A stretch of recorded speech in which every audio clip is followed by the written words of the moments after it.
Hello and welcome to the Dragon Ball Super Fusion World deck list and guide for Set 3's brand new leader, Jiren. We're going to be covering everything you need to know from the leader, its best cards for the deck list, as well as a thorough profile, starting with its leader, Jiren. Similar to Set 3's Top Coup, the front side is a standard 15k leader that awakens at 3 life or less. However, where things start to deviate is when this leader becomes an insane 25k boss when it awakens, with a pretty strong ability to boot. Its permanent ability, which renders all double strikers completely useless if you have a 30k unit on the field, as well as an auto ability that lets you draw when you take damage. Now, this is to help counter the fact that this leader doesn't draw when attacking like all the other big hitters. But along with some of the newer cards in this set for this archetype, that actually won't be much of a problem. Speaking of archetype, let's check out some of the brand new Pride Troopers introduced in this set. Starting with some of my personal favorites being the 1-drop Zoirei that has the potential to become a 20k body for only 1 energy, which is pretty valuable with these types of decks. Then we've got the 2 that I am extremely fond of, Wuyan and Kunchi. The reason I like these 2 the most is because they are pretty yellow adjacent with their effects. We have a self-awakening 2-drop blocker, which is pretty much like Zarbon or Naze, but also have the first ever red card that can freeze an opponent like the double striking Frieza, or more closely the 4-drop Son Goku with its on-play ability, only for 2 energy. That could be extremely valuable to stopping your opponent's momentum while you build up your board and resources. Some other noteworthy Pride Troopers are the 3-drop self-awakening Casero, that one that can also summon a 2-drop Pride Trooper from your hand to help you build up your troopers, as well as the 2-drop Dispo, who has an interesting set of abilities. One, it can KO a unit with 5k when attacking, which doesn't sound like a lot and is most likely meant to synergize with cards like the 3-drop Son Gohan from Set 2, but also its permanent ability that allows it to be somewhat of a self-awakener if you need it to be. If it were to be removed from the battle area, meaning by battle or card effects like Sickle or Zeno,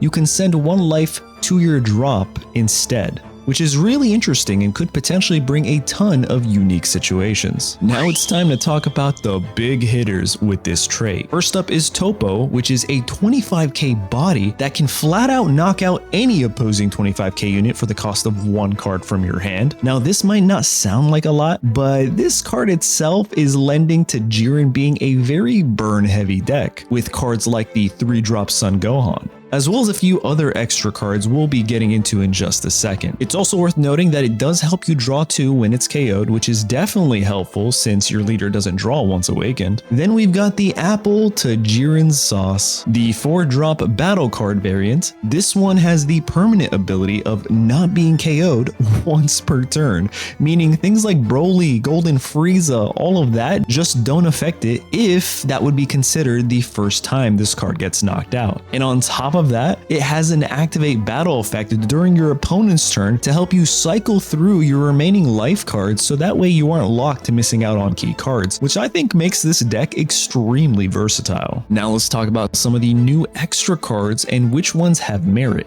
First up is Double Cannon, and it definitely has merit in helping beef up your leader for the rest of the turn, so long as you have 3 Pride Troopers on the board. Personally, I really like this card since the goal is always to have a Pride Trooper heavy board, so being able to play offensively or defensively for only 1 energy is extremely valuable. Then we've got its Over, which is pretty much a 5-cost Beerus with less steps, so long as you have a 30k unit on the board, which again, this deck is almost always aiming for. Sphere of Destruction is a personal favorite because it completely shifts the momentum of the game. Not only can you just knock out a card of 25k or less, but also force the opponent to go down to 3 life if they're defending and stalling at 4, applying even more pressure to the game. Then we've got the greatest showdown of all time. At first, this might not seem like a great card, but let me paint you a picture thanks to my dear friend Lore Swamp for bringing this to my attention. Your opponent has just played a Broly, they only attacked once, and it's not rested and it's standing active on their side. Now you play this and reduce them to 25k battle power. Then the second half of the effect comes into play and you bring out something like Topo and activate their when attacking ability and get to knock out a giant Broly for only 5 energy energy. That's insane. And you can take down the Green Giant. Not only that, but the new 3-drop Vegeta synergizes with the set 2 limited Kefla, being that you can summon this insane card to close out the game for immense value. Now, it has 2 abilities which interact in the most game-breaking way. When attacking, if you discard 2 cards from your hand, you become a 50k unit, but also can't be KO'd until the end of your opponent's next turn. Why does this matter? Well, because the second part of the ability, the activate main ability, you can KO any 25k unit on your opponent's side and then KO your Vegeta. Except for the fact that its first ability makes it invincible and just continues the theme of red being the developer's favorite color to design for.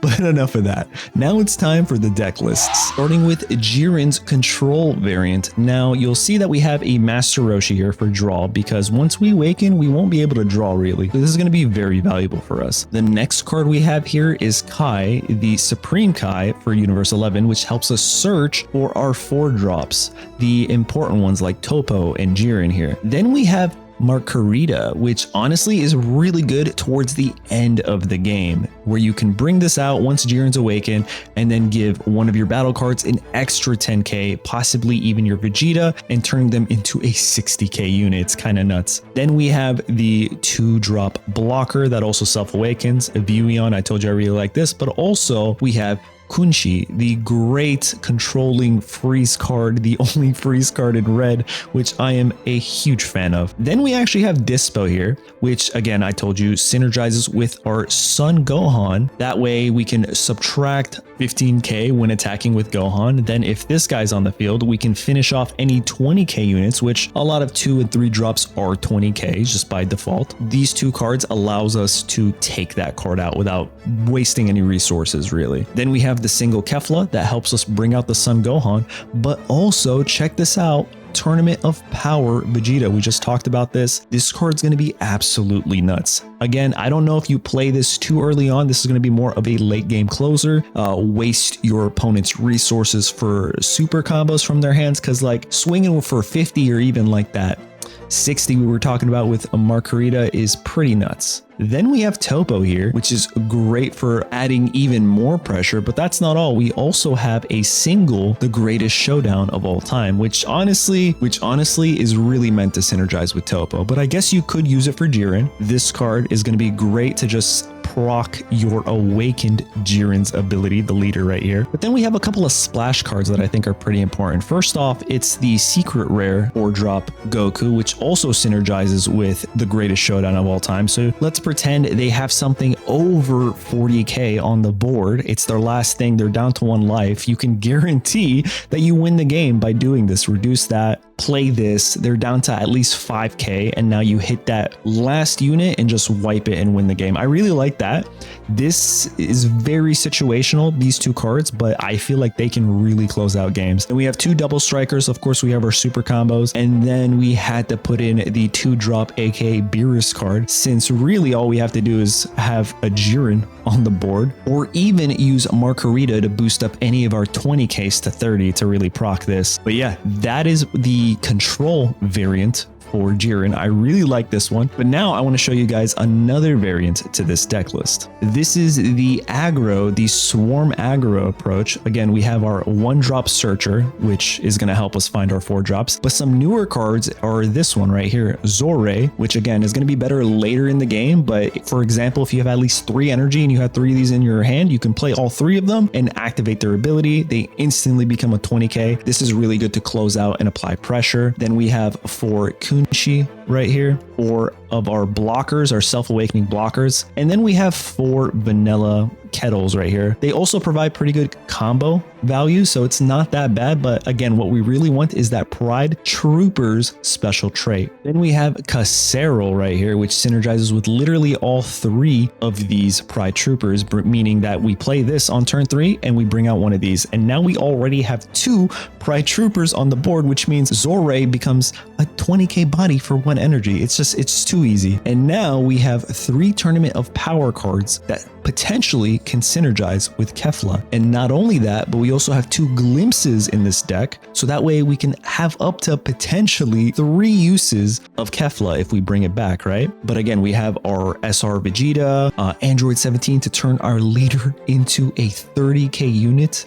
Like, it's actually pretty insane. And then of course this Son Gohan, the reducer, damage reducer, it's just too good. And then we have Topo here. You'll notice that we don't have the greatest showdown of all time in this deck. However, this thing applies a ton of pressure by still being able to knock out a 25k unit. Then we only have 2 Jirens here, mainly because of the 0 combo potential. And like, if you'll notice this deck, I didn't talk about the other one. We have 17 10k combos and 23 5ks, which isn't bad. And then only 11 dead cards, but they're not really dead cards, right? Like, we have glimpses, which provide value. So it's really like 9 dead cards in this deck. And then we have our 2 double strikers and our 4 super combos. And then lastly, we have the It's Over, which helps us wipe the board as long as we have a Jiren on the field or a Vegeta after proccing that when attacking ability. But yeah, there you have it. That is the second variant. 2 decks that I really like for Jiren. But what do you guys think about this new leader and deck profile? Let me know in the comments down below. And don't forget to like and subscribe so you don't miss out on quality